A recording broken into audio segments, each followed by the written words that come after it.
I feel quite nervous and vulnerable to have shared all this and to be putting it out in the world. I grew into a family of really high achievers. For them, work and being a high achiever and high performer all meant survival. I started to break apart, like the lowest of my lows. And that was also the moment where I was like, okay, we've got to do something about this. All right, this episode is definitely one that you want to stick around for.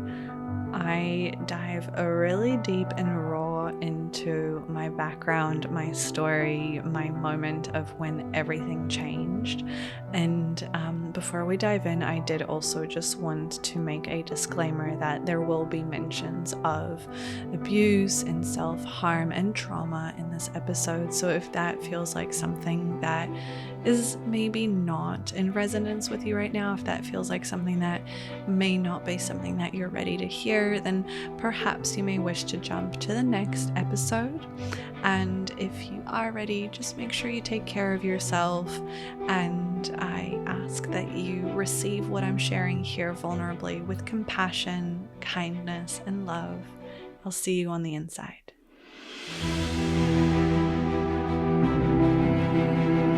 Welcome to Resonance, a podcast for ambitious, heart-led humans craving more balance, depth, and aliveness in their lives.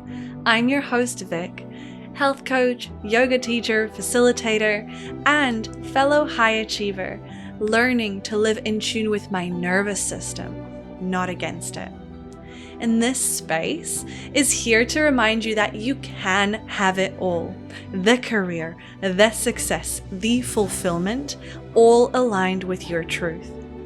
Through honest conversations, expert insights, and practical tools, we'll explore how to work with your body, mind, emotions, and spirit, not against them. And the best part? You don't have to stay stuck in survival mode to get there. Because true well-being is not about being perfect. It's about being in resonance. Let's dive in.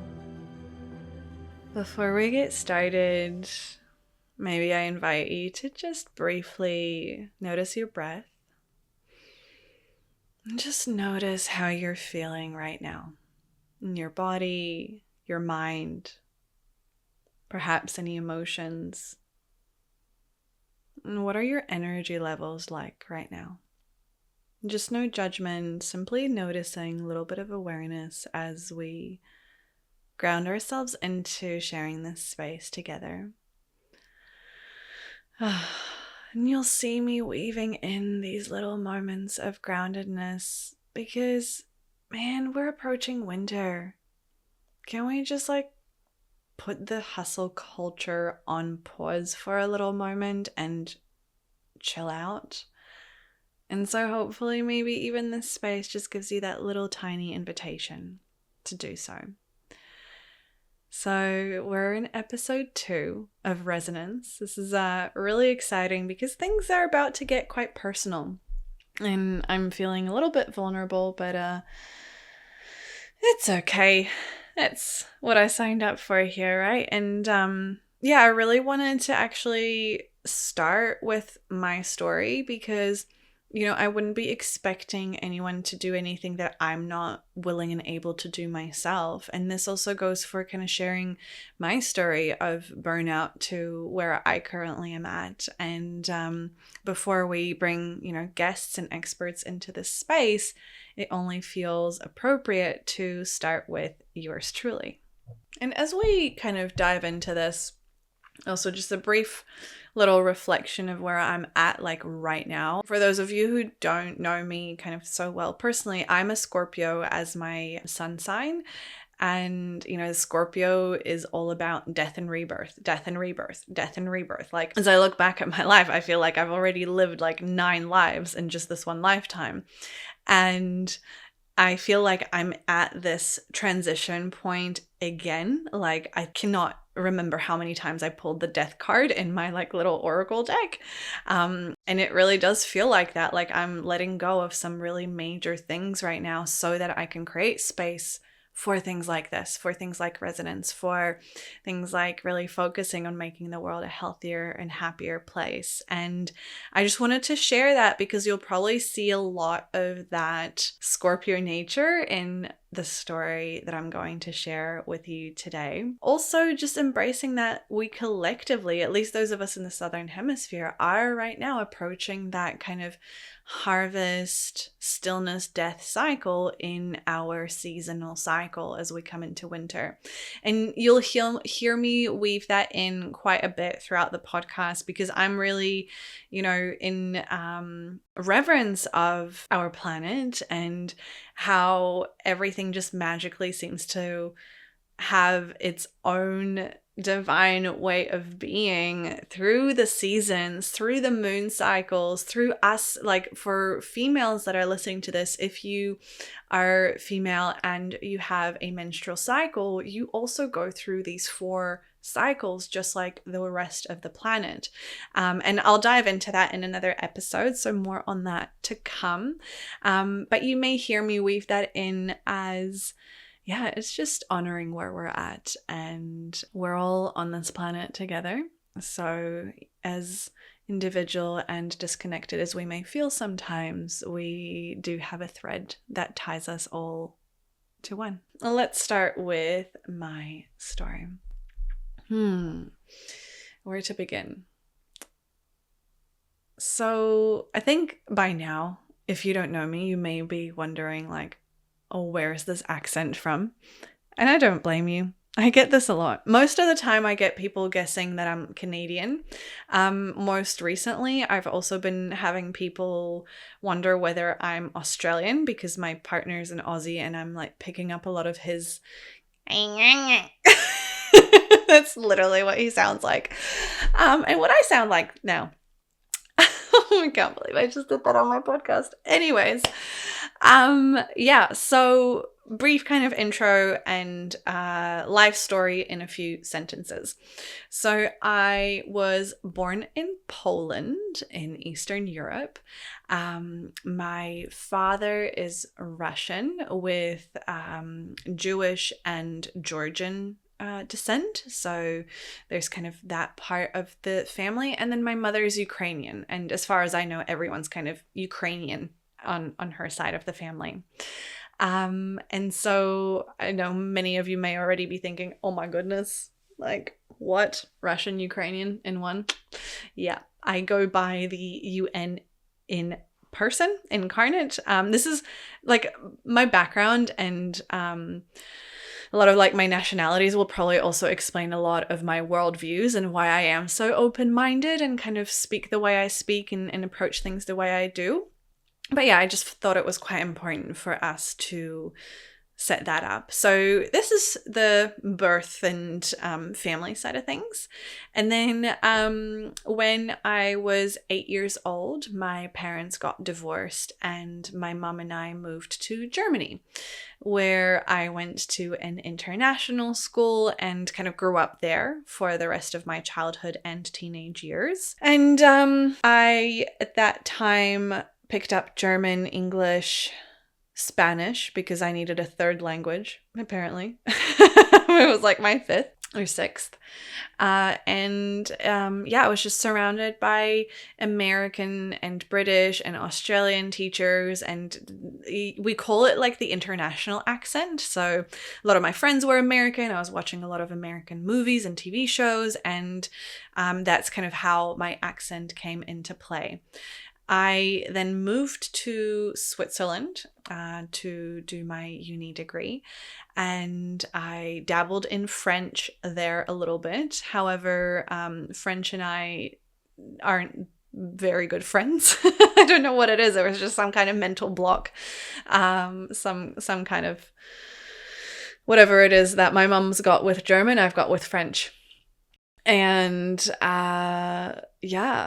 then I was surrounded by more international students, and in that time I also lived in the UK for 6 months, and then after graduating from uni in Switzerland, I moved over halfway across the world to the place I call home now, which is Aotearoa, New Zealand. Good old little New Zealand.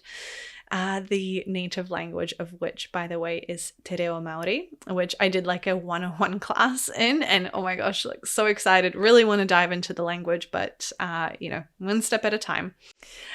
So yeah, this is like my complicated background story from a citizen of the world perspective. So if you're wondering where my accent's coming from, I don't know. Like I just morph into my environments. I really pick things up. Like when I lived in the UK, I got a little bit of that like British English. I don't want to make any silly accents now because it's just gonna not end well.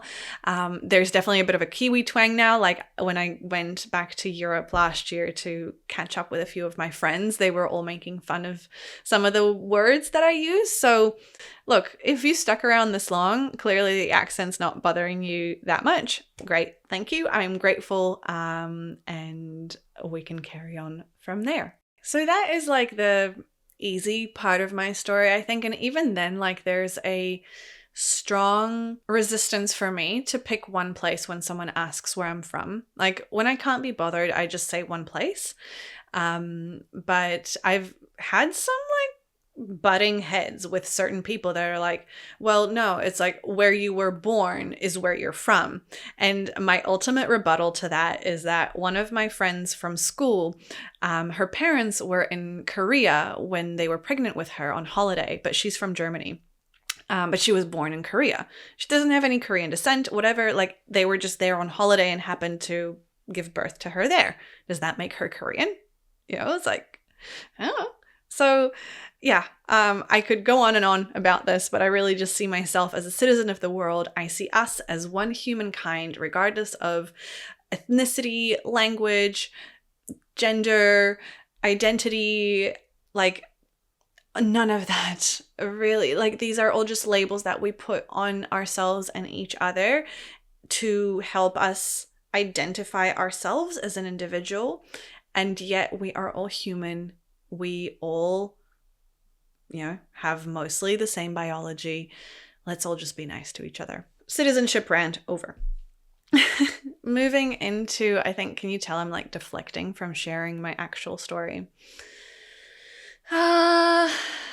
Look, I grew into a family of really high achievers. Like my dad has his own company that he pretty much built from the ground up, really successful. They basically live in like a different universe, or reality. I see it oftentimes. My mom also quite strongly self-made, like she, just yeah, such a boss lady businesswoman.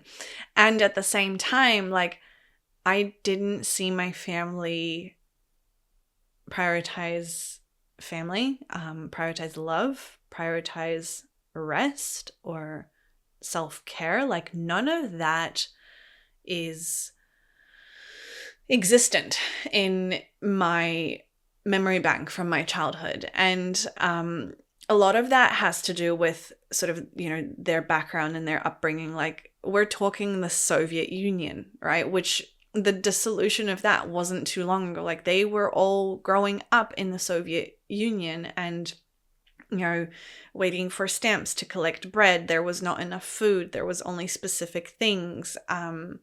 There was this kind of feeling of scarcity and fear, and then coupled with kind of the trauma from World War II from my dad's side of the family, where obviously there's Jewish descent and family being in concentration camps and somehow surviving, otherwise I wouldn't be here, right? But there's just like so much trauma there that, as I've been doing kind of my own processing and my own work with my therapist, I really, looking back, I see how they were just doing the best they could. And for them, work and being a high achiever and high performer and having money and earning money all meant survival, right? It's like the harder you work, the safer you are, so to speak.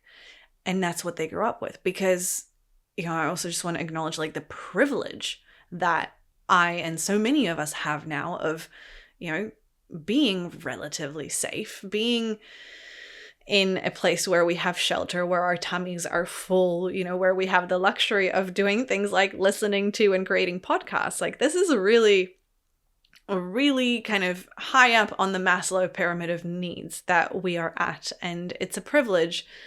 And so I just wanted to kind of share that to remind us that we're all just doing the best with what we have and what we know at the time. And that's kind of where I grew up. And so growing up with this kind of family dynamic, things really only just escalated when mum and I moved to Germany. I mean, honestly, like, that time in my life was just everything blew apart. My whole reality shifted, and my mum is really, like, I think she won't mind me saying this, she's quite a workaholic. Like, she's suffered from burnout herself and wrote a journal book about it and everything. So, she's been quite open about her journey. And so when we moved to Germany and it was just the two of us, she was kind of there in her early 30s with a kid, alone in a new country, didn't speak the language, trying to provide for her family. And all she did was work, and all she did was also demand of me to work. So as a little 8-year-old girl, I vividly remember this time where we donated all of my toys to an orphanage, and that moment is like the moment that my childhood got switched off. I didn't really play anymore, at least not kind of creatively. And instead, I was asked to do things like organize the receipts for the bookkeeping, or go deep clean the kitchen, or mop the floors with a rag, even though we had a mop, but that's how my nana did it, so that's how I've got to do it. There was kind of a lot of that projection of needing to work and perform and be a high achiever and a perfectionist in order to survive. And that's just, I share that to give a little bit of context as to what I grew up with and what kind of then formed my personality. And so, fast forward however many years later, 10, 15 years later, I was a perfectionist, real high achiever, sort of like really, man, my ego was solid. Like, I was just so driven, and I wanted to be perfect and do everything right. And, like, I was like that person who in my mid-year or like year-end reviews at work, the managers would struggle to give me constructive feedback, but of course they'd find something because, none of us are perfect.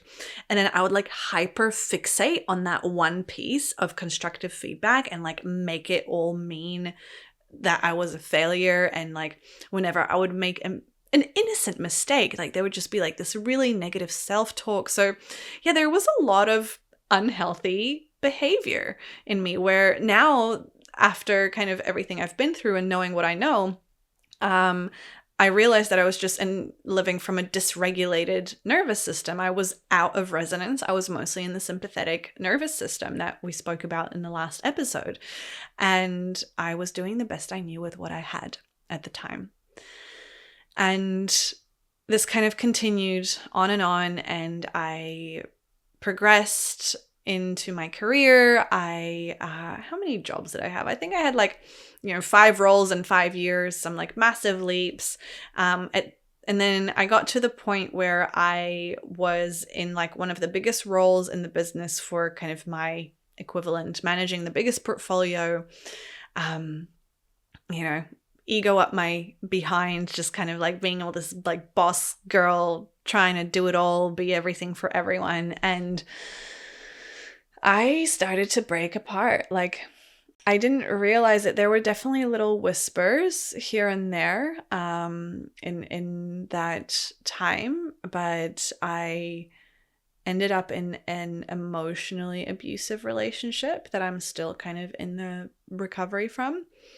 I left that relationship really abruptly, and there's still a lot for me to process and work on there from kind of like I think I could have handled it better in retrospect. But again, I was just doing the best I could and knew at the time. And that breakup and then having all that space to myself and that time to myself, like I just channeled everything, all of that suppressed emotion, all of that stress, all of that anxiety into work. And so like I doubled down on the work, and I was up till midnight and up at 4 a.m. And then I started running marathons, and I started vaping and like having these massive blackout nights out. It was just like, on one side, I was this like quote unquote healthy person who was running marathons and taking care of her diet and, like real skinny and stuff. And then on the other hand, I was like poisoning my body, starving myself because I was so anxious I couldn't eat, and not sleeping, and just emotionally completely numb, mentally just detached. It was a rough time. And I somehow started to get myself out of that hole with support from my support network around me. And then I guess life just kind of thought, this isn't happening fast enough. You just need a bit of a slap in the face to get you on the right path. And so what happened was I had to face my family, so my father and my stepmom, who I have a really distant relationship with. And even now there's like a fear in me that one of my family members will listen to this and I'll get in trouble, or like they'll judge me, or they'll send someone after me. I know it's not logical, but this is what's coming up. So I just wanted to voice it and be in integrity about it.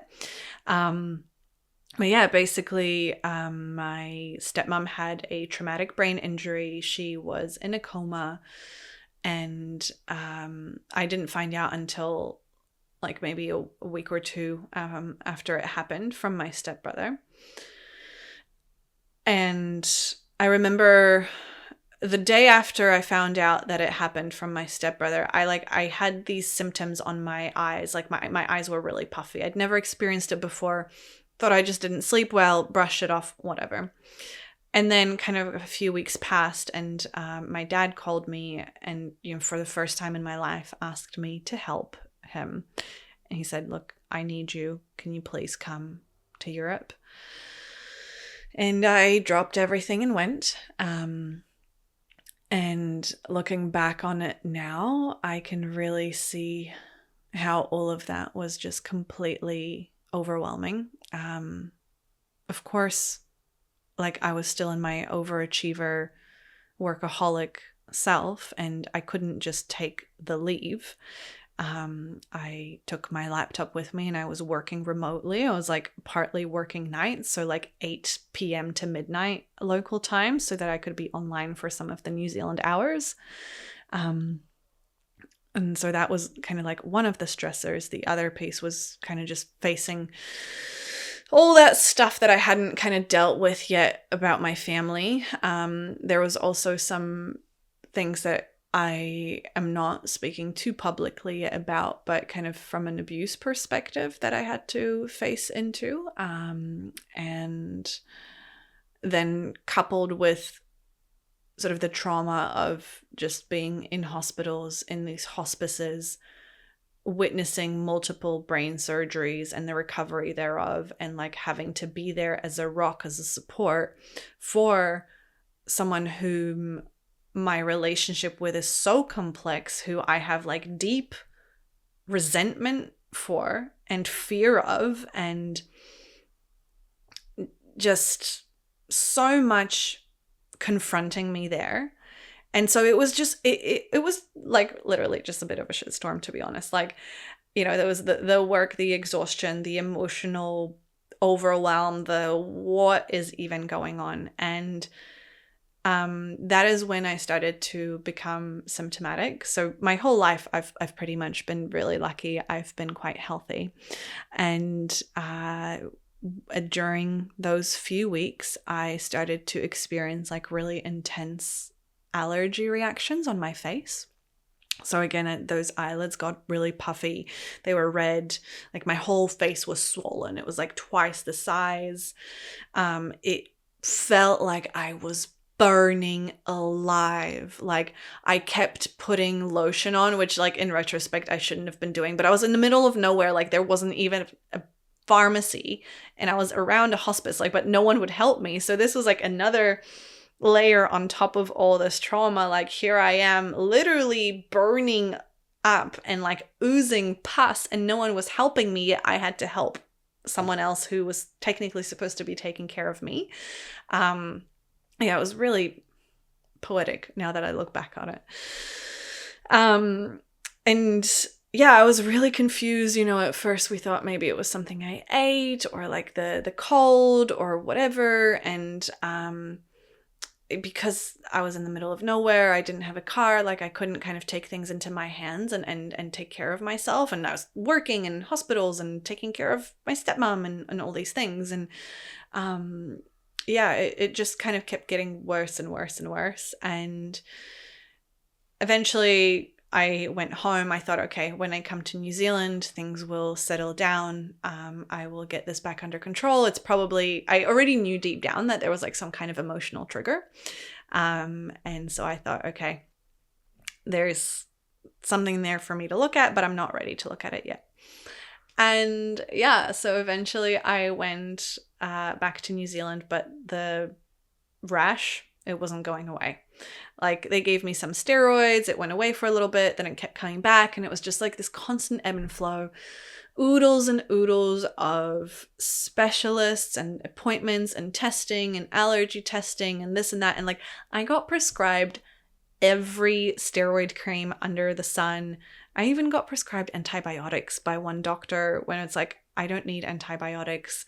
So it was also like a moment of realization of just how much more there is to our health that is not necessarily always appreciated and proactively looked at in the modern Western medical system.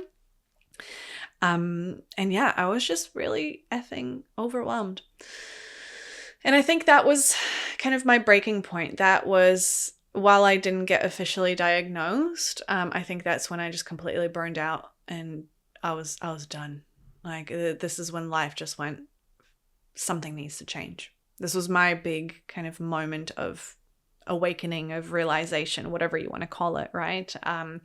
It's also when I started to be more and more conscious and aware of what was coming up for me. And that year, I then went back again to Europe because I wasn't ready yet to say no to my parents. There was like a bit of conflict there internally, and I had like some of the hardest days in my life from a mental health perspective. Like it got to the point where I contemplated like walking into the ocean and just not coming back. It was the lowest of my lows. And that was also the moment where I was like, oh, okay. Like, we've got to do something about this. And, gradually, it wasn't like an overnight thing. As I look back at this now and I'm sharing this pretty vulnerable story, I realized that it was just like these little incremental steps, kind of one at a time. And as I look at what helped me come into resonance, one of the very first things was agency over my body. As someone who has been abused in the past, and has a pretty complex relationship with male figures of authority, and you can imagine kind of that dynamic in the healthcare world, it was quite important for me to take agency over my body and actually like feel like I'm heard and appreciated and understood. So I started going down some alternative healing pathways, like seeing an acupuncturist who I still see to this day, a naturopath who I still see when I need to, like kind of already giving myself that permission to venture off the beaten path, so to say. But really the biggest thing, like the biggest turning point for me, was when I stopped drinking alcohol. And the really sad thing is that through this journey of kind of like testing and inquiry, like I had a few things found on some of my organs, and like there was a voice in my head that said, hey, oh my gosh, maybe if you have cancer, then you can finally stop drinking and you can finally take care of yourself. And I was like, what? I need to get sick to take care of myself? Like, and that was also like the time when I finally started to differentiate between that inner voice, that inner roommate, and the observer in me. I was like, what the are you saying right now? Like, you are literally wishing death or like an incurable illness on yourself so that you can take care of yourself? How messed up is that? And I know rationally that it was also due to fear of like what stopping drinking would do to my relationship with my partner, who, like, one of the biggest ways that we bonded would be over a big night out, which has got its own things to look at, but at the time it just felt like, oh my God, like, what is this going to mean for us? And I was just so, this whole concept of self-care and doing things for me was so foreign, especially after coming out of an emotionally abusive relationship as well, where I was like brainwashed into thinking that doing anything for me is selfish. It was just all too much. And luckily my acupuncturist, she recommended a few things, like to change from a diet perspective, and was like, okay, and no alcohol. And that was like an exhale. It was just like a sigh of fresh air. I was like, oh, someone told me I can't drink. And that was like that first permission slip that I needed. Like, I had a few drinks after that here and there, but then I completely stopped, and I've been stone cold sober since, and I have no desire to go back whatsoever. And I realize now that through a lot of the work in my therapy that I've been doing, there's a deeper connection there to sobriety and alcoholism and growing up with people who abused alcohol, being abused in scenarios that involved alcohol, numbing myself with alcohol. There was just so much there that just even taking that one thing out of the equation was a really big step change for me. And it's like, as soon as I stopped drinking and being hungover every freaking weekend, I was able to see. And that catapulted my level of awareness and this journey that I started to be on to come back into resonance.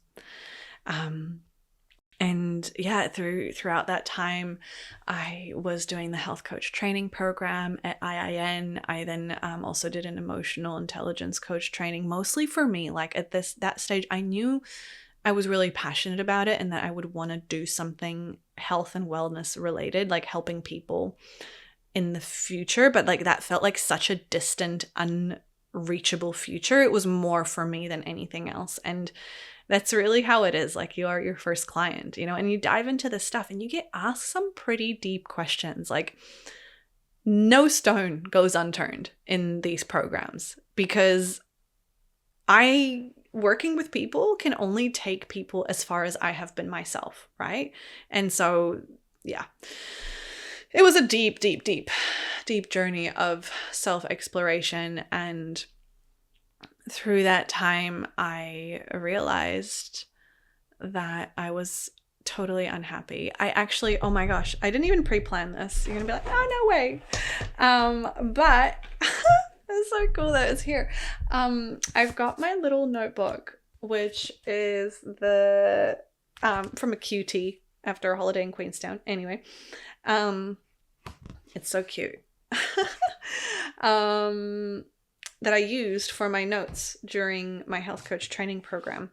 And I'll just read this out to you because I think it explains much better what was already going on in my unconscious than I could explain myself. Okay, there we go. So I basically had to do like a visualization of what my vision would look like. And they guide you through a meditation, and then you reflect on your experience. And it was like, yeah, what does your vision of success look like? And this is now verbatim my little reflection afterwards, which was in like 2022. So it was even before all this stuff that I've just shared with you was going on. Okay. My vision of success felt at peace, happy, in a sunny place. A beach with palm trees, loved ones around me, laughter, making a positive difference in people's lives, genuine happiness, and a sense of fulfillment. I felt at peace, content, loved. My body projected a sense of calm, emotions of joy, gratitude, fulfillment. I had long, wavy hair, flowers in it. I was barefoot on the beach in a long linen dress. I was laughing, happy, tan for my standards. I was surrounded by a community, even kids. Not mine, I don't think, just a village of love and appreciation.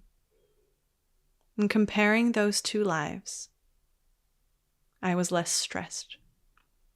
I loved what I did each day.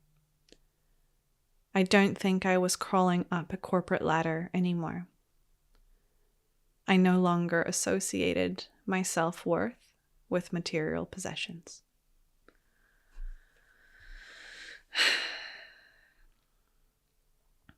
So that was my reflection from Module 1 of the IN Health Coach Training Program.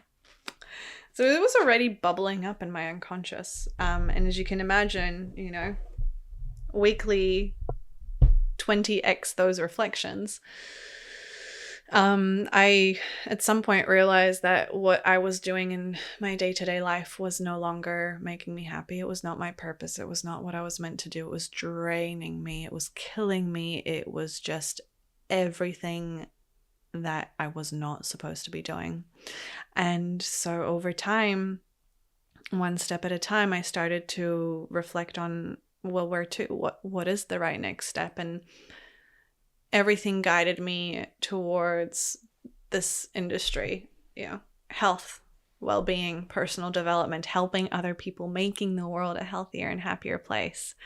And I made some really tough choices. I pulled back on my corporate dreams. Like there was a point where I was earmarked to move to Canada, or like I was earmarked for this like promotion, and I said no to both of those things, and it all blew up in my face, and then people looked at me differently, and the leadership team, you know, I was kind of like dead to them. And it, back to that analogy of me being a Scorpio, it really felt like a death of my old self, death of that high achiever, well-respected corporate Vic. And yet there was still a part of me that was this high achiever, well-respected corporate Vic, and a new version was emerging. The version that went back to uni to pursue a postgraduate degree in nutrition. The version that had the courage to build her business and bring it into the world from the ground up as a health coach. The version that led people through subconscious healing sessions and opened the pathways to their emotional awareness. It was the version of me that finally gave myself permission to sign up for a retreat, a dream that I'd had for such a long time. And no kidding, I was a different person after that retreat. It was like a permission slip to step into that version of myself that I read out to you just a little bit ago. And from there, really the path just kind of unfolded quite naturally. I took part in a yoga teacher training and like multiple trainings since then, and have slowly been in this liminal space, of transitioning out of the corporate world, which is where I now work only part-time. I took a step back. I took a 40% pay cut. I'm the nobody now, and that's fine. It's okay with me. And at the same time, I'm like here creating this new version of me every single day that feels so much more fulfilled and in alignment with what I do.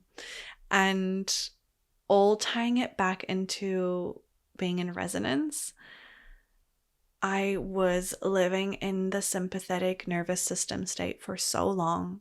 I was such a bitch to myself. I was incredibly mean to myself. I wasn't taking care of my body, my mind, my emotions, or my spirit.